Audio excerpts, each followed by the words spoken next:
So you start with the PLC, you take it out of the machine, and then on the sides there are these little gaps.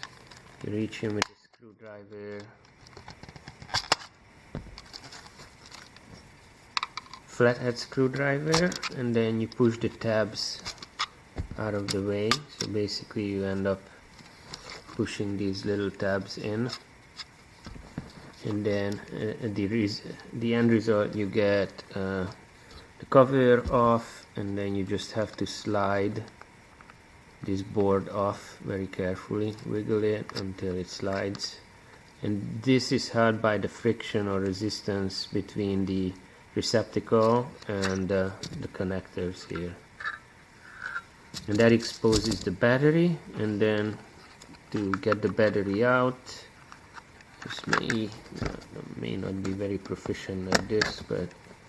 basically you just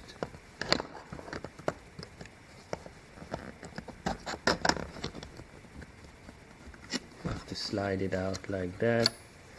and then get the new battery, and then just pop it in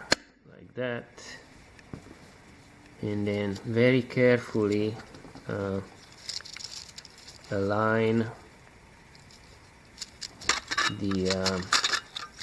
those pins, the connector pins, with these holes on the PCB board, and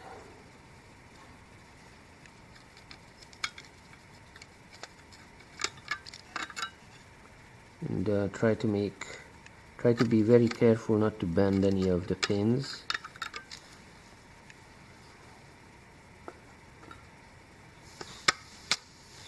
Okay, so once the pins are properly aligned, you can just push it down, and then you can see the pins coming through the receptacle on the other side,